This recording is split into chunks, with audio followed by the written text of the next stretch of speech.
देश का एक बेहद ही खूबसूरत राज्य है मणिपुर। मणिपुर में हालात फिर बिगड़ रहे हैं। मई 2023 से शुरू हुए विवाद के बाद हिंसा लगातार बढ़ती जा रही है। कभी कम हो जाता है, फिर अचानक विवाद बढ़ जाता है। राज्य में मैतेई और कुकी के बीच जो टकराव जारी है वो खत्म होने का नाम ही नहीं ले रहा। एक दूसरे पर हमलों की स्थिति हर समय गंभीर बन जाती है, लेकिन आए दिन वहां हिंसा क्यों भड़क जाती है, अब क्या हुआ है, ये बताएंगे आपको। इधर घर में जले नोटों की गड्डियों के मिलने के बाद से जस्टिस यशवंत वर्मा बुरी तरह से घिर चुके हैं। अब महाभियोग की तैयारी की जा रही है। क्या है पूरा मामला, विस्तार से बताएंगे। और शशि थरूर कांग्रेस नेताओं के निशाने पर अक्सर क्यों रहते हैं आजकल? उनके दल के ही नेता उन्हीं के खिलाफ अनर्गल बयानबाजी कर रहे हैं। किसने क्या कहा है, ये भी बताएंगे आज के शो में।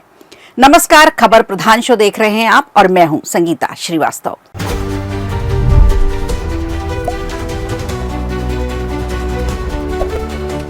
मणिपुर में एक बार फिर माहौल अशांत हो गया है। एक बार फिर यहां हिंसा भड़क गई है।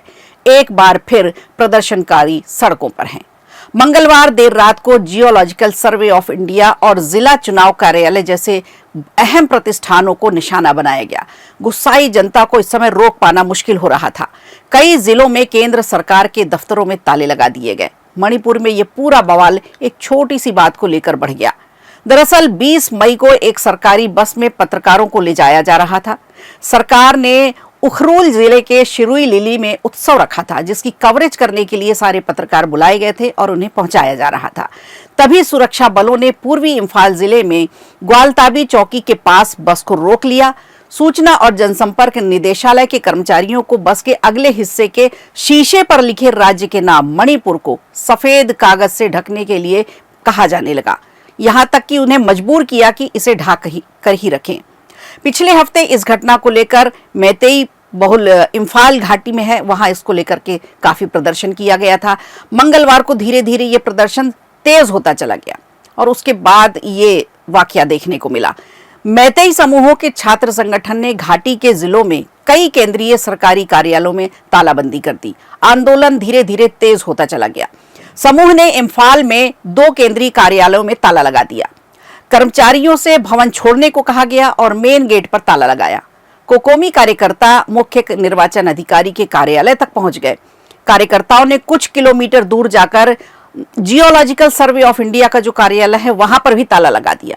उन्होंने राज्यपाल के खिलाफ माफी मांगो या मणिपुर छोड़ो जैसे नारे लगाने शुरू कर दिए। इधर विष्णुपुर जिले के नाम्बोल और विष्णुपुर शहर में खुद में भी इस तरह के विरोध प्रदर्शन किए गए। इम्फाल पूर्वी जिले के लामलोंग से सैकड़ों लोगों को मणिपुर से विघटित करने के प्रयासों के खिलाफ नारे लगाते हुए मार्च निकाला गया। कोकोमी राज्यपाल अजय कुमार भल्ला से सार्वजनिक रूप से माफी मांगने पर ये लोग अड़े रहे और मुख्य सचिव, पुलिस महानिदेशक यानी डीजीपी और सुरक्षा सलाहकार के इस्तीफे की भी मांग इन्होंने तेज की। इम्फाल पश्चिम जिले में सिंह जामेई से लिलोंग तक लगभग 5 किलोमीटर एक लंबी मानव श्रृंखला बनाई गई। इस प्रदर्शन ने पूरे मणिपुर में फिर से आतंक मचा दिया है। मणिपुर के पूर्व मुख्यमंत्री एन बीरेन सिंह ने कहा है कि उन्होंने राज्यपाल अजय कुमार भल्ला से राज्य के मौजूदा हालात पर चर्चा की, उनसे इस घटना के समाधान के लिए बातचीत की, प्रदर्शनकारियों को बातचीत करने के लिए आमंत्रित करने का आग्रह किया। इधर मणिपुर के मैतेई संगठन का एक प्रतिनिधि मंडल जो गृह मंत्रालय के अधिकारियों को नार्को आतंकवाद, अवैध आव्रजन, बड़े पैमाने पर अवैध अफीम की खेती और राज्य में बिगड़ती कानून व्यवस्था की स्थिति से उत्पन्न खतरों के बारे में अपनी चिंता जाहिर की, उन्हें अवगत कराया। सिंह ने जोर दिया कि मणिपुर का नाम 1949 से भारत में विलय से पहले से यानी सदियों से है और राज्यपाल और अन्य सक्षम अधिकारियों को ये समझना चाहिए। लेकिन अगर महार रेजिमेंट के कर्मियों ने खुद ही ये काम किया है तो उनके खिलाफ कोई कार्रवाई क्यों नहीं की गई? ये सबसे बड़ा सवाल है। फिलहाल हालात अच्छे नहीं हैं। मणिपुर एक बार फिर दंगाइयों की चपेट में है।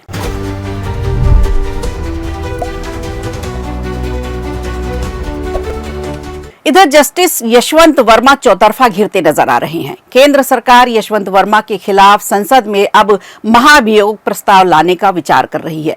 उनकी आवाज से भारी मात्रा में जली हुई नकदी बरामद हुई थी।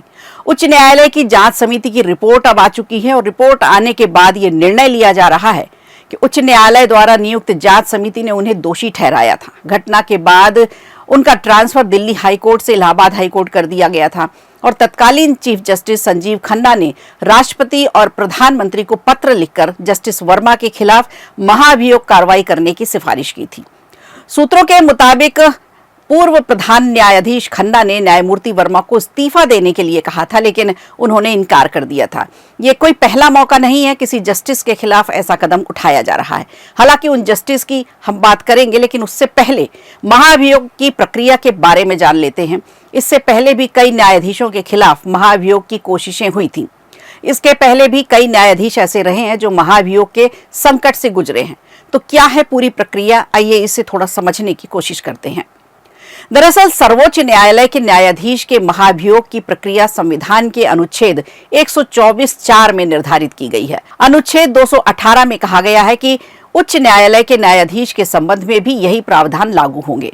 अनुच्छेद 124(4) के तहत किसी न्यायाधीश को संसद द्वारा निर्धारित प्रक्रिया के माध्यम से हटाया जा सकता है। सुप्रीम कोर्ट या किसी हाई कोर्ट के जस्टिस के खिलाफ महाभियोग प्रस्ताव पारित होने के लिए लोकसभा और राज्यसभा दोनों में उपस्थित और मतदान करने वाले कम से कम 2/3 सदस्यों को न्यायाधीश को हटाने के पक्ष में वोट करना होता है। पक्ष में मतों की संख्या प्रत्येक सदन के कुल सदस्यता के 50% से अधिक होनी चाहिए। यदि संसद इस तरह का मतदान पारित कर देती है तो राष्ट्रपति न्यायाधीश को हटाने के आदेश पारित कर सकते हैं नहीं बल्कि कर देते हैं। किसी न्यायाधीश के महाभियोग के लिए अपनाई जाने वाली प्रक्रिया न्यायाधीश जांच अधिनियम 1968 में निर्धारित की गई। अधिनियम की धारा 3 के तहत महाभियोग प्रस्ताव पर विचार करने के लिए निचले सदन में कम से कम 100 सदस्यों और उच्च सदन में कम से कम 50 सदस्यों द्वारा प्रस्ताव प्रस्तुत किया जाना आवश्यक है। महाभियोग के लिए सबसे पहले प्रक्रिया है हस्ताक्षर। एक बार प्रस्ताव लाए जाने के बाद सभापति को जांच के लिए 3 सदस्यीय समिति का गठन करना होता है। समिति का नेतृत्व भारत के मुख्य न्यायाधीश या सर्वोच्च न्यायालय के न्यायाधीश करते हैं। समिति आरोप तय करती है और अगर महाभियोग का आरोप मानसिक अक्षमता के आधार पर होता है तो न्यायाधीश के लिए मेडिकल परीक्षण की मांग कर सकती है। समिति के पास अपनी प्रक्रिया को विनियमित करने, साक्ष्य मांगने और गवाहों से जिरह करने का भी पूरा अधिकार होता है। जांच पूरी होने के बाद समिति अपने निष्कर्षों और टिप्पणियों के साथ सभापति को एक रिपोर्ट सौंपती है। सभापति रिपोर्ट को जितनी जल्दी हो सके लोकसभा राज्यसभा के समक्ष रखते हैं।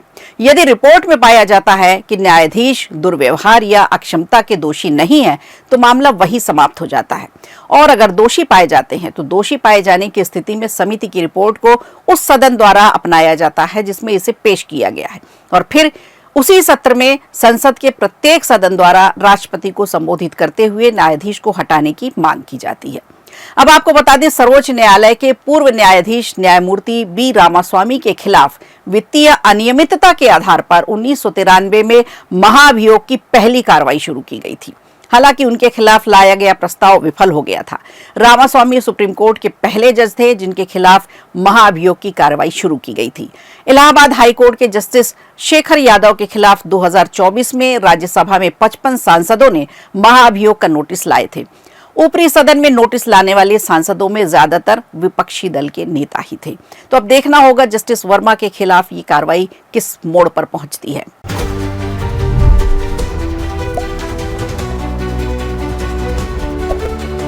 और इधर देखा जाए तो वर्तमान में कांग्रेस नेता शशि थरूर भारतीय राजनीति में सबसे चर्चित नाम है जो खुद ही अपनी पार्टी के निशाने पर हैं। अब कांग्रेस नेता उदित राज ने कांग्रेस सांसद शशि थरूर को बीजेपी का सुपर प्रवक्ता बता दिया है।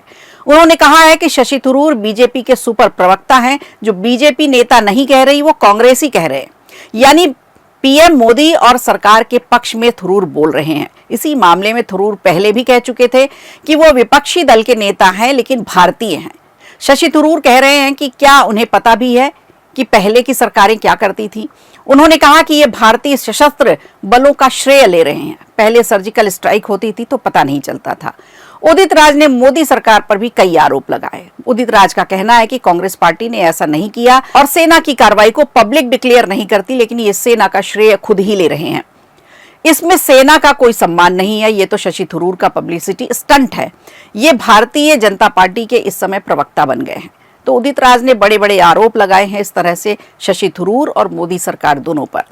पनामा में एक डेलीगेशन का नेतृत्व करते हुए थरूर ने भारतीय क्षेत्र को निशाना बनाकर जारी आतंकवादी कृत्यों के लिए पाकिस्तान की कड़ी आलोचना की थी। उन्होंने कहा कि हाल के वर्षों में जो बदलाव आया है वो ये है कि आतंकवादियों को अब पता है कि उन्हें इसकी कीमत चुकानी पड़ेगी। यही बात उदित राज समेत कांग्रेसियों को पच नहीं रही। उन्होंने कहा कि हाल के वर्षों में जो बदलाव आया है वो ये है कि आतंकवादियों को भी एहसास हो गया है कि उन्हें इसकी कीमत चुकानी होगी। इस पर कोई संदेह नहीं होना चाहिए। जब पहली बार भारत ने सितंबर 2015 में उरी में सर्जिकल स्ट्राइक करके भारत और पाकिस्तान के बीच नियंत्रण रेखा का उल्लंघन किया था, पहले से ही कुछ ऐसा था कि जो पहले कभी ऐसा किया नहीं गया। जो तो कुल मिलाकर डेलीगेशन तो गया है, लेकिन यहाँ बैठे कुछ नेताओं में खलबली जरूर मच गई है। उसका एक सबसे बड़ा कारण ये भी कि उनका नाम डेलीगेशन की लिस्ट में शामिल नहीं है। तो आज खबर प्रधान में इतना ही। दीजिए इजाजत, नमस्कार। वीडियो अच्छा लगा हो तो लाइक कीजिए, शेयर कीजिए और कमेंट बॉक्स में हमें जरूर बताइए।